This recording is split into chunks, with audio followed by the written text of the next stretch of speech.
Good evening, everyone. Welcome to Stecoah Valley Cultural Arts Center and to the second annual Native Azalea Festival. We're so glad that you could be here tonight for this special event. I wanted to just say thank you very much to the smokers and the Welches that served our dinner tonight. It was delicious, so a round of applause for them.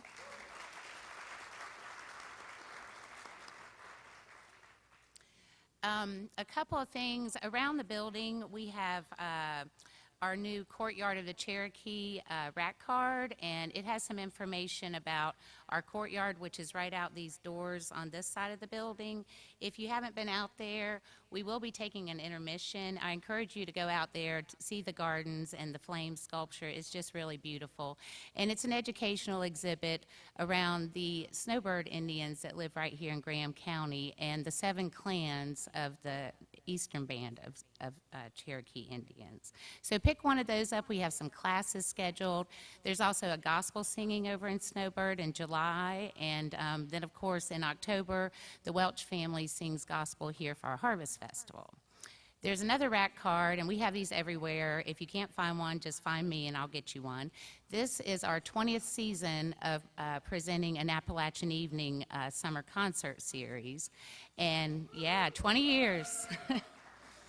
So that starts on June 29th, and it's every Saturday night until the end of August. So we have a really good lineup this year, so I encourage you to come to one of those concerts. We're going to do a little bit different with the food this year. We're actually going to have the Hub barbecue wagon outside, and you can eat at the courtyard or back in the back or in the cafe. It's a lot of labor for us to do food every week, so we hope that you'll come early at 6 o'clock and have some barbecue. I also wanted to say thank you to our sponsors, the Graham County Travel and Tourism, Graham County Government, and the Cherokee Preservation Foundation, who helps make this possible. So this young man that is standing beside me up here on the stage, this is Jim Kriner. He's the president of the Partners of Joyce Kilmer Slick Rock Wilderness, and yes, that's a mouthful. But part of the proceeds for tonight's event here at the center go to the partners to try to keep Joyce Kilmer, and I'll let him tell you what the partners do, but to try to keep that forest for future generations. So, Jim? Okay. Thank you, Beth, and thank you, Stecoah Valley Center, for hosting this second annual Azalea Festival. She said I'm president of Partners of Joyce Kilmer Slick Rock Wilderness Incorporated. We're a 501(c) nonprofit, and this has been the big annual fundraiser for the partners. Most time we do grants and donations, and we sell t-shirts to try and keep our group alive. What we do is we are there to help and provide volunteers for the Nantahala and Cherokee National Forest. So the Forest Service and Department of Agriculture. As you all know, the U.S. government has pulled back funding and a lot of people for them, and they need our help in order to maintain the trails. Our mission is to not only help maintain trails, but we do interpretive signs, we do trail signs, we clear trails, we do educational and outreach, and that was part of the hikes, if you went on it today, up at Hooper Bald to see the flame azaleas. So we try in a lot of different areas to get information out and try to preserve the beauty of Joyce Kilmer Memorial Forest and the Slick Rock Wilderness area. And that all takes funds and money. If you go out, you'll see the kiosk and some of the signs that we've provided for your information and also your enjoyment of the area. So with that said, we've still got another day of the Azalea Festival. Tomorrow morning, my wife Kim and I will be doing a guided hike, 10 o'clock up at Hooper Bald. And then at noon starts the festivities downtown Robbinsville around the courthouse square. We'll have a tent, but the big thing is we'll have a silent auction. Right now we have about 49 items up for auction. It's not a garage sale. We like to have people come out and bid on the good items, and they're very nice items. so that we can go ahead and get donations and funds to keep our group going. Then at 5 o'clock, we're going to close the silent auction, and we are looking at the intermission to go ahead and announce the winners of the items with payment at the end of the concert, which goes from 5 to 7 o'clock. So we're looking forward to everyone coming out, and I know Beth Fields, thank you for Stecoah Valley Center, but I also wanted to thank the Travel and Tourism, Daniel Allison, its director, and Ravonda Williams, who could not be here, who is the chair of the Azalea Festival Committee, for putting all this together. And we are hoping that this continues to prosper and grow in the years to come. If you had a chance, the azaleas up on Hooper Ball are absolutely beautiful. There'll be some for sale downtown, so you can take a little bit of the azalea heaven home with you and nurture it in your own garden. So again, thank you for coming, and thank you for supporting the Partners of Joyce Kilmer Slick Rock Wilderness. We really appreciate your help, and thank you again.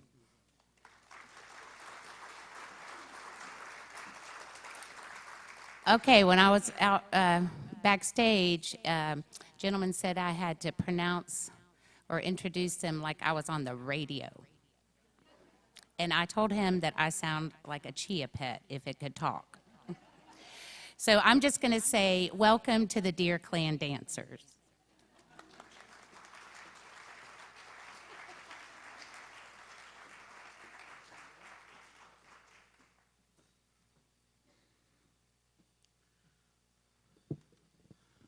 Good evening, ladies and gentlemen. Good evening. All right. Ladies and gentlemen, we'd like to welcome you. We are the Deer Clan Dancers, and this evening we're going to share some music, some wonderful music, wonderful singing, wonderful drumming, wonderful dancing, and stories that have been handed down to us from generation to generation.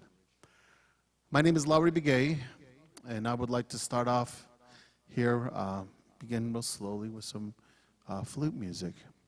I know some of you just had a wonderful, wonderful meal there, and you're getting sleepy, so I'm going to help you a little bit more with this Native American flute, and we're here to celebrate with you this evening.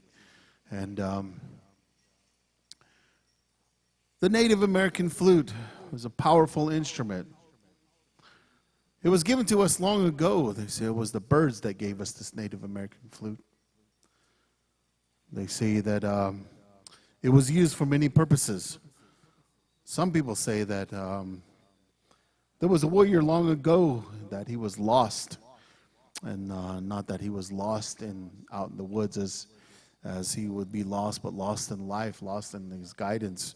You know, we all get that way in life as we know it, and they say that he went out to the woods to say his prayers and, you know, to make peace with the Creator. And so he went out there and he began to bare his heart, bare his soul. And as he did this, you know, he got interrupted. And as he was saying his prayers, he heard in a tree, and all he heard was something that went like this.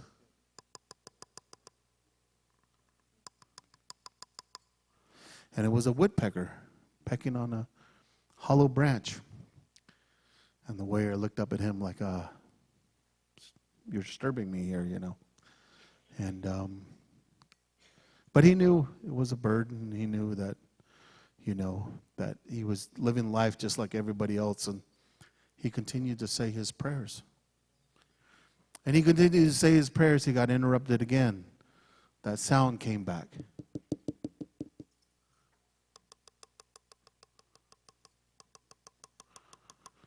And he looked at that bird once again. So, as he could continue to say his prayers, out of nowhere, he heard a sound that went like this.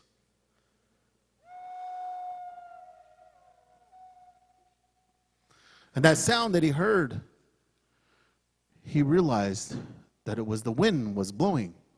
And it was blowing on the hollow branch. And he thought maybe this was a sign from the Creator. And he continued to say his prayers a little bit more. As he continued to say his prayers, it changed, the sound did.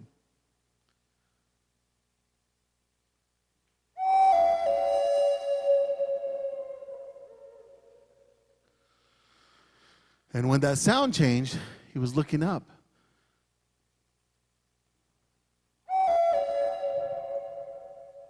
And it was the woodpecker. And what he was doing was he was walking on the holes that he had pecked. And he realized that this was a sign from the Creator. He realized that maybe I need to look at this branch. So he climbed a tree, and he looked at the branch, and he broke it off, and he observed it. And he realized this was a gift from the Creator and a gift from the birds. You see, this part of the flute is called the bird.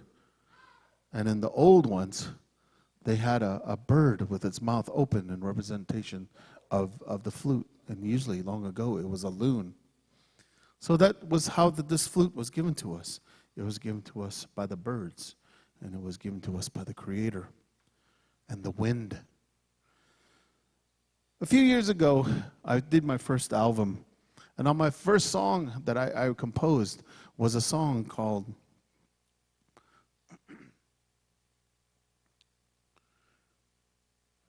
It was about the canyon. It was about the Grand Canyon. And this song is called Canyon Serenity. And I used to work out at the Grand Canyon among the Wallapai Nation. And I used to go out there and I'd perform and I'd dance and I'd tell stories. And as I looked out to the canyon, I would look out and see the wonderful things that the Creator had given us, the gifts.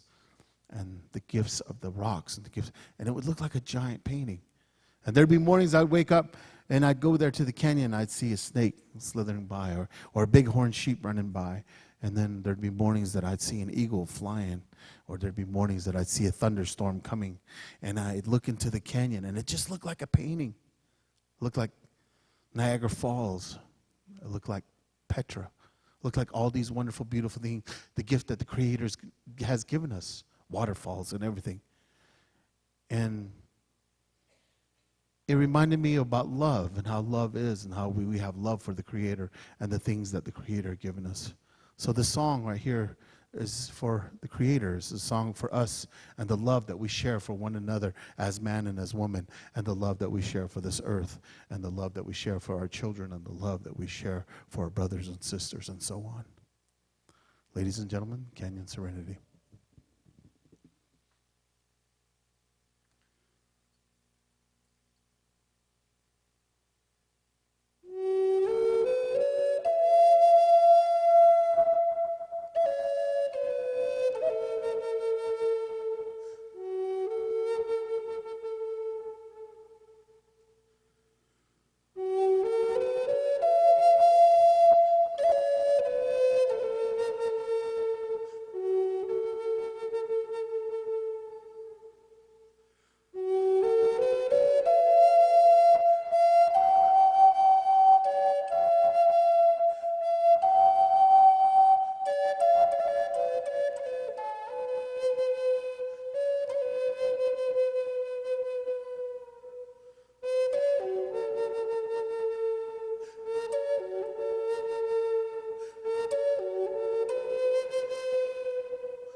Thank you so much.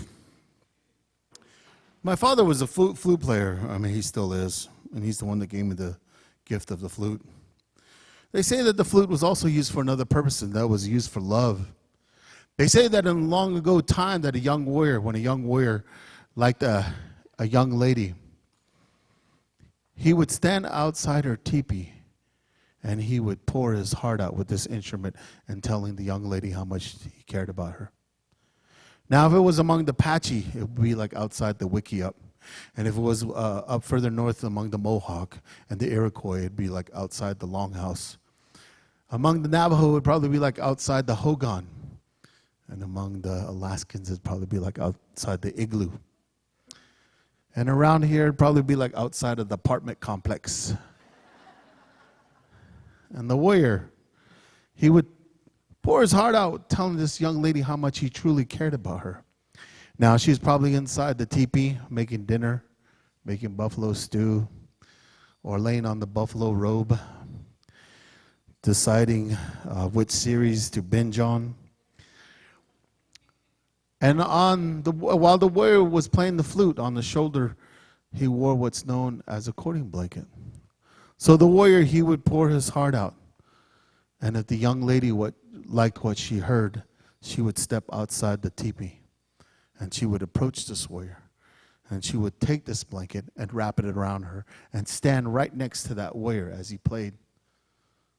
And if she did this, that meant that they were courting. And those of you that don't know what courting is, that means that meant that they were dating.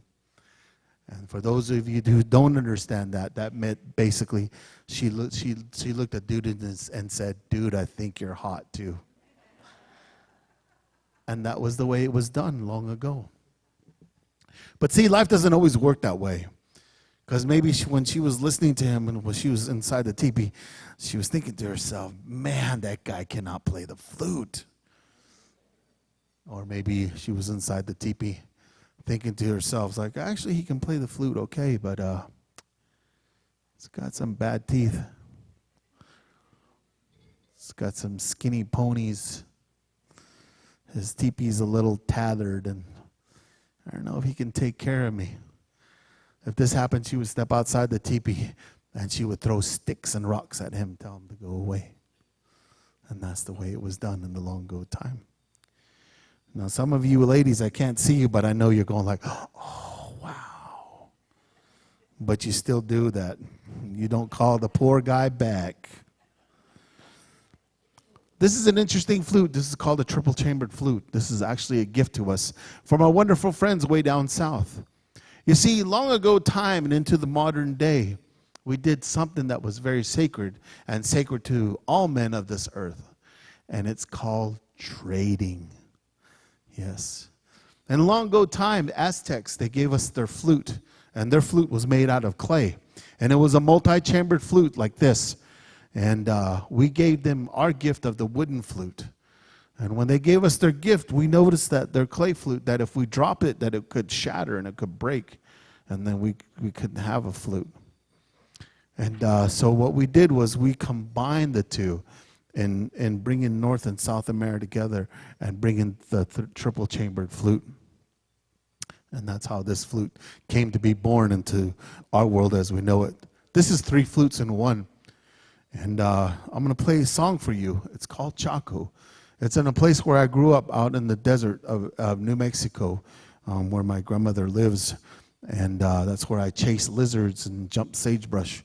And I composed a song in respect to our ancestors. Because when you're out at Chacko, when you listen to the wind or you're out there late at night, you hear things. And these things are our ancestors, as we say. And it's to respect to all our ancient ones. This is called Chacko.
I want to allow you guys, I want to say thank you for allowing me to play wonderful this music for you, and I appreciate it from the bottom of my heart. And I appreciate you ladies not rushing up here. Thank you so much. So we're going to start with our dancing. Like I said, we are here to celebrate life. We are here to share our stories and our dances with you. So without further ado, I'm going to turn the microphone over to my good friend here. Let's give him a big round of applause from the Cherokee Nation, Ricky Joe Taylor.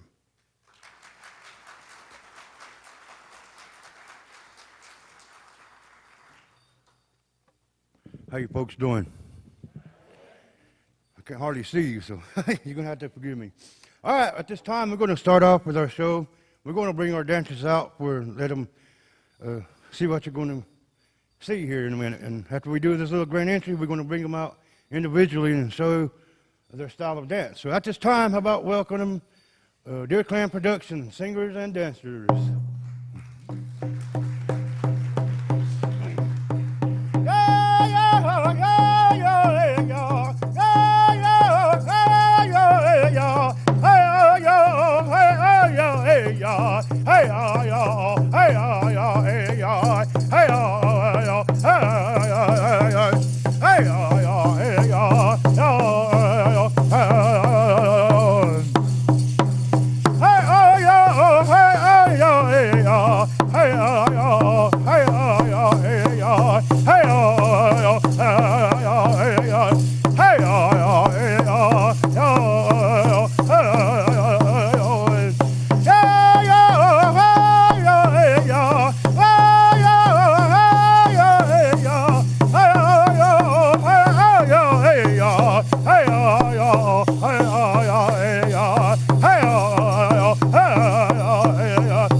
About a round of applause, folks.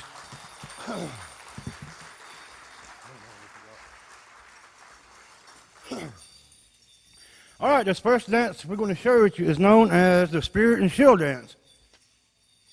Now, this is a dance between two warriors that would have maybe a dispute in a village, and they would fight to the death majority of the times, So at this time, Daniel's going to come out, and his nemesis is going to be Scrappy, or Edward. Now, this is a storytelling dance of these two young warriors of going into the battle. So get ready for some bloodshed, folks. No, I'm just joking.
How about a round of applause for that?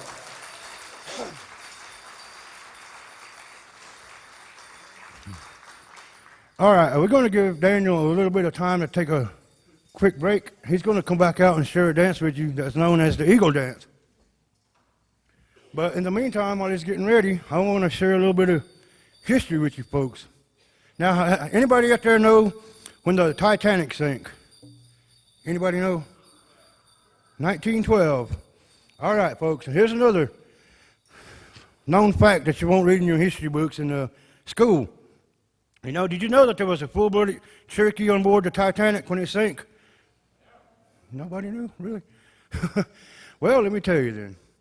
All right, when that dreadful night when the Titanic began to sink, the captain of the ship, he stood up and said, all right, I need 4 brave young men to give up their lives on this raft boat so the women and children can survive.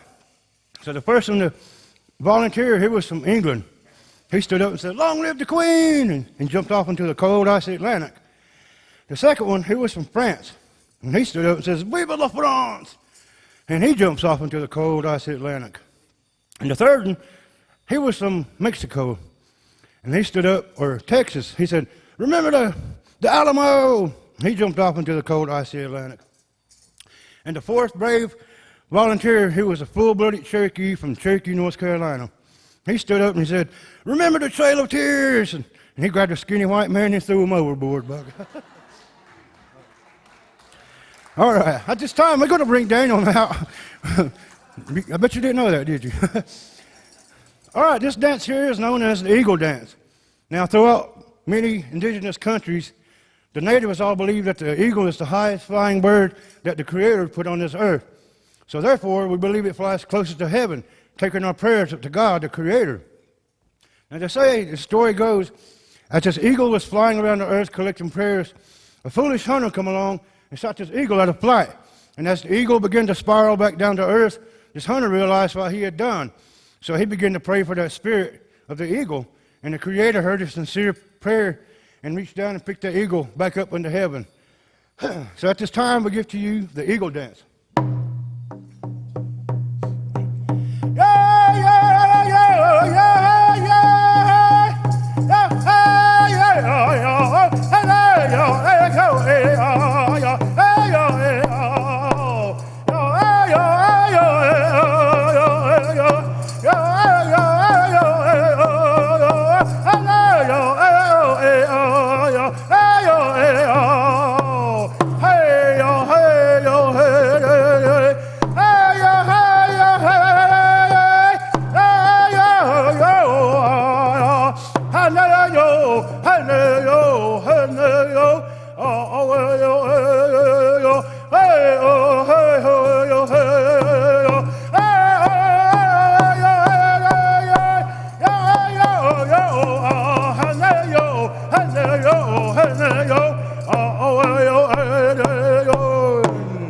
How about a round of applause, folks, for the Eagle Dance?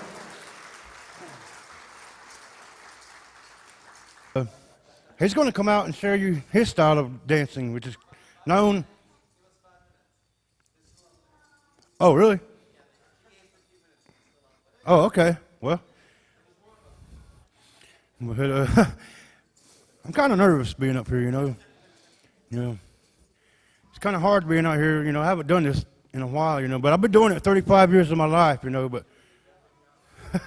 but I've traveled all over the United States and Canada, sharing these songs and dances.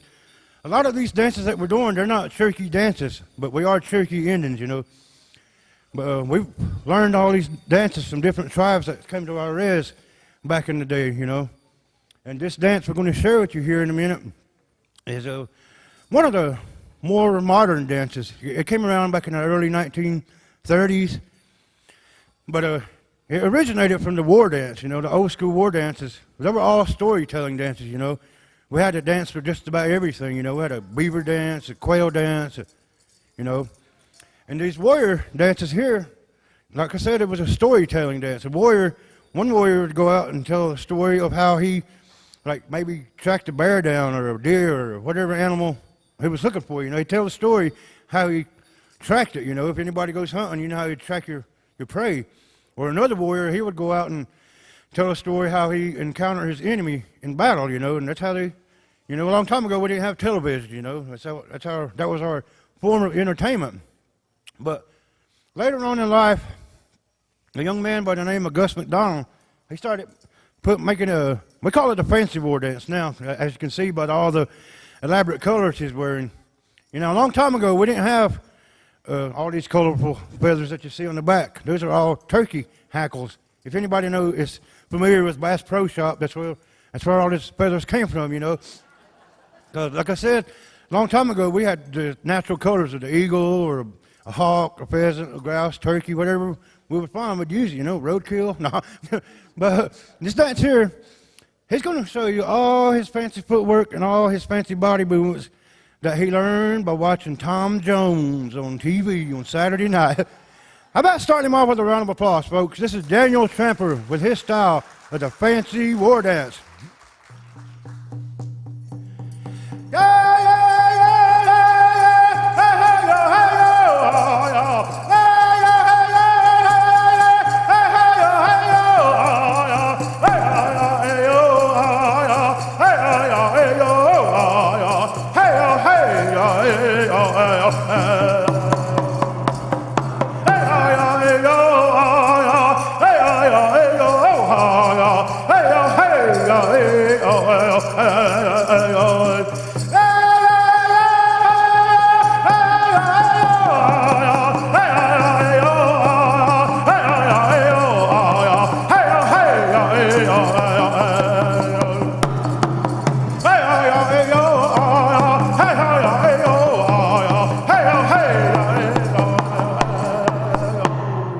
How about a round of applause for that, folks? All right, that was the fancy war dance. All right, we're going to bring out his second better half right now. This young lady's name is Teresa, and she's going to share a dance with you that is known as the medicine dance. It's a healing dance for a lot of the women.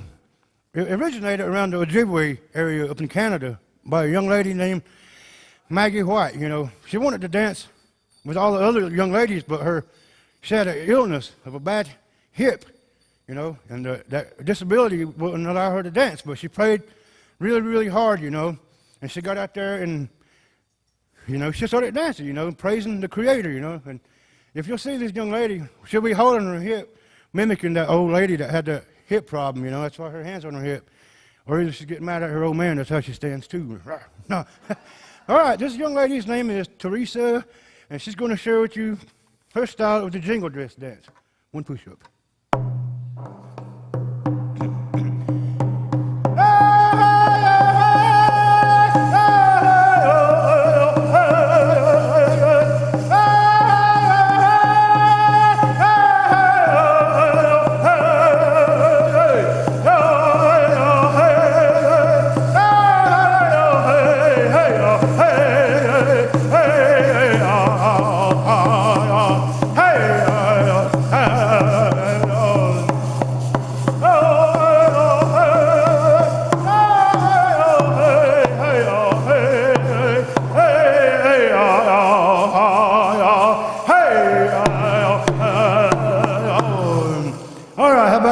For Teresa.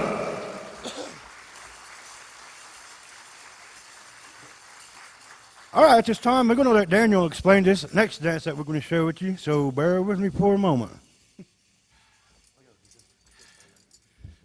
And how folks doing tonight? Just give me 1 second. I can't talk like it. Like you said, my name's Daniel Tramper. I'm the owner of Deer Clan Productions, dance troupe here, and the next dance you're going to see is a little bit of our turkey style dancing. It is based in the 1850s, the time period clothing dancing. I am a culture ambassador for our tribe of Turkey, and if Justin would come on out, this young man is. When we first started this war dance, we was a lady named Marie Junalessa come to us and asked us if we would start this war dance, and there was 7 of us. The 7 original that got adopted to culture ambassadors. Our thought was to bring Turkey pride back to our people, and as you can see, the dress that he's wearing, it's nothing like this. It is, like I said, it's a time of the European, when we had contact with the Europeans. So if you see his trade shirt, show him your war club. See, this would have been the 1850s time period clothing. Our whole idea when we started is that one day I'm going to be gone. So our tradition, our Turkey heritage needs to stay alive. And still, this gentleman actually is his debut of ever doing the war dance. So you guys are getting to see something special tonight.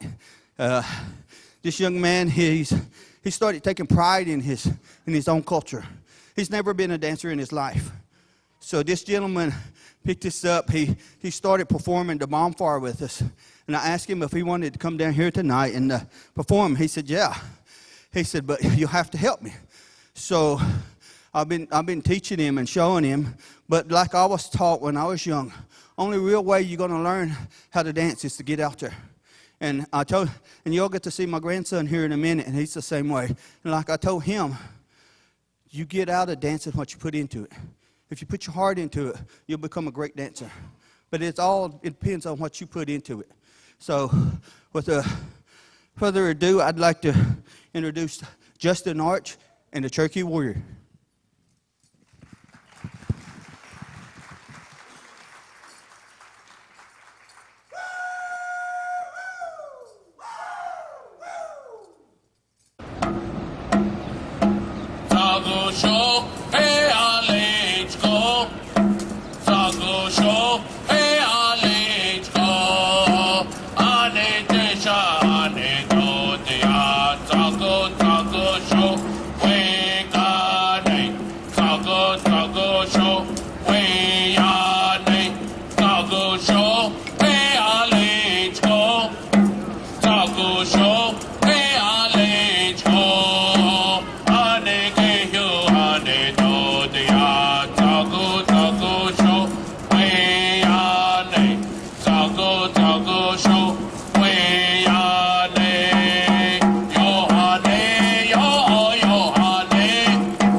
All right, folks. Now we're going to bring out another specialty dance here. This young man's name is Josiah Sherrill. He is this is one of his first times dancing too. So you're going to witness some more overstepping. No, but this dance is going to show to you is known as a prairie chicken dance. You know, if anybody's familiar how it's mating season for a young chicken, you know how they start ruffling up their feathers, trying to attract the attention of a female. But that's what it's going to be doing. It's going to be mimicking the motions of a chicken, a prairie chicken. But I'm pretty sure most of you are thinking of KFC, right? No. All right, this time Josiah is going to show you his style of the prairie chicken dance.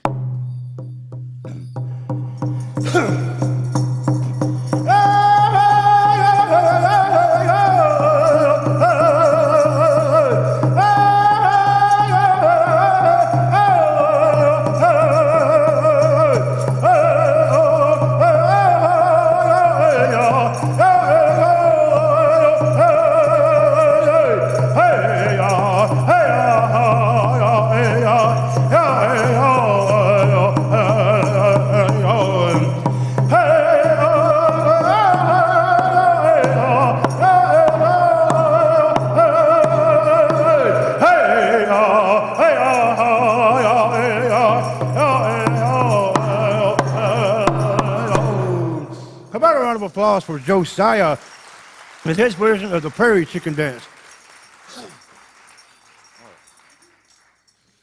All right, this next dance I'm going to share with you is known as the grass dance. And this young man's name is Edward Sherrill. He's the father of the young man you just saw dancing here. Now this dance here, like I said, it's called the grass dance. Well, long ago, you know, this is way before John Deere riding mowers, Husqvarna weed eaters. We had these grass dancers, you know. They would move from camp to camp, you know, and they would find a nice level spot near a river, running water. And what they would do, they would stomp the tall grass down and, you know, make a little clearing for encampments. And while they were doing that, they would say prayers and bless his clearing so that they would have a good hunting season. So at this time, Scrappy's going to show you his version of the grass dance. So give him a round of applause, folks.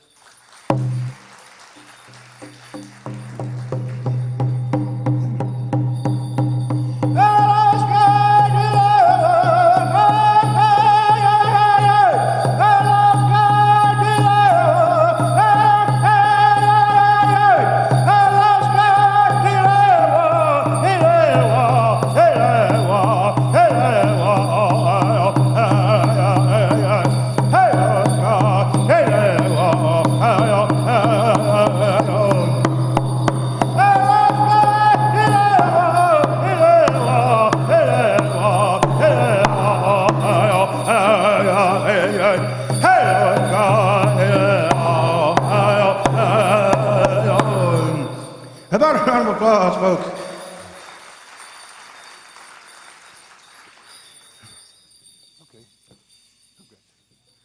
All right, at this time, we're going to share another very special dance with you that is known as the hoop dance. As you can see, Mr. Brigade is setting these hoops up. He's going to pick these hoops up with his feet individually and make different formations and designs out of nature, you know. But I'm going to let him explain it to you because this is the first time I've ever worked with him. Ladies and gentlemen, I'm going to do a dance for you known as the hoop dance. And long ago, when the hoop dance was done, when a hoop dancer used to go all the way through a hoop, it was believed that it added another day to a sick individual's life. This hoop dance has evolved, and many hoop dancers do it. In the modern day, dancers use anywhere from 1 to 52 hoops or even more, telling the story of creation. This is a creation story dance, and it talks about the evolution, talks about the sun, the earth, the moon, and the stars, and about us as people, about the animals of the earth. What I'm going to do this time, though, is I'm going to do something contemporary with modern music. And this is something that a group that I had worked with for many years, and they allowed me to dance this song. So we're going to show you a different take on this as well. Although the traditions are still there, we also want you to know we have also evolved in music as well. So, but we continue to respect our culture. So, ladies and gentlemen, without further ado, this is the hoop dance with the band called Brûlé, and this song is called Buffalo Moon. I hope you enjoy it.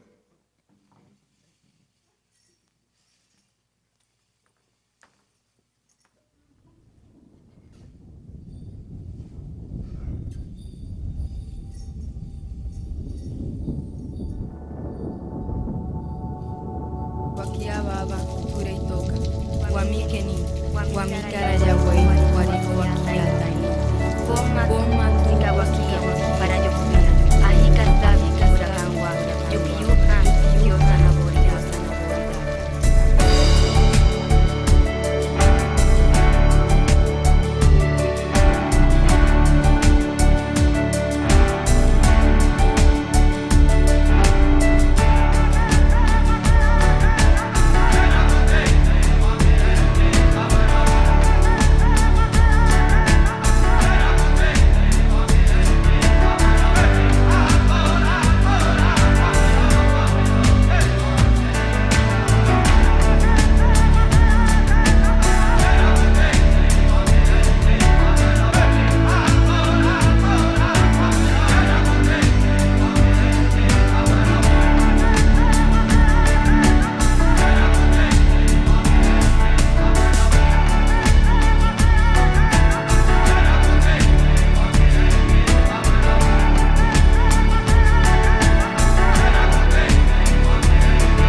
So, what do you think about that, folks? All right, at this time, we're going to invite some of you folks to come up and dance with us. So, come on up. It's an easy dance. It's a friendship dance. There's a stairs up here. Come on up. We need about 5, 6 volunteers. Bring your wife. Bring your girlfriend. Bring somebody else's wife. No, come on up, folks. This dance is so easy, even a caveman can do it now. Come on. Come on now, if we was in your neck of the woods on a Friday night and you wanted to take us to the boar's nest to do the Boot-Scootin Boogie, by God, we get out there and try it. Huh? What? Boot-Scootin Boogie? Front Boot-Scootin Boogie. We have any volunteers? Come on now. Yeah, don't be scared. Come on, Melinda, come dance with us. You're going the wrong way. Hey, could you cut these lights on so we can see? Please be careful coming up. It's a real easy dance now. Uh-oh. We're going to have to pull Uncle Sam and do some drafting now, by God. Come on, Scrappy. Is he mad? I know. Is he mad? Oh, there we go. There we go. There. See, that wasn't so bad, was it? All right. We do this dance everywhere we go, you know, the friendship dance. It shows you that we're not a mean race of people, you know. Come on, anybody? All right, everybody hold hands and make a big circle. Your leader's going to be Scrappy. Just do whatever he does and you'll get along just fine, folks. The friendship dance.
Watch your step.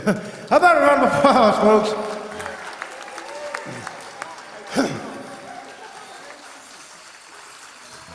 We'd like to thank you volunteers for coming up and dancing with us. And now that you folks come up and dance with us, we're going to guarantee you that you're going to live to be 100 years old. Now, if you don't make it, come back and see me. We'll have a little talk about it. All right, how about giving these dancers another round of applause, folks? The Deer Clan production, dancers. All right, if anybody would like to come up, shake their hand, take a picture with them, come on up. They'll be hanging out for a few minutes. They'll be glad to answer some questions for you if you have any questions. And if we can't answer it for you, we'll Google it together. My name is Mickey Joe Taylor. Thank you, folks, for being such a wonderful audience. We'll see you down the road sometime. Go here, yo, go here, yo.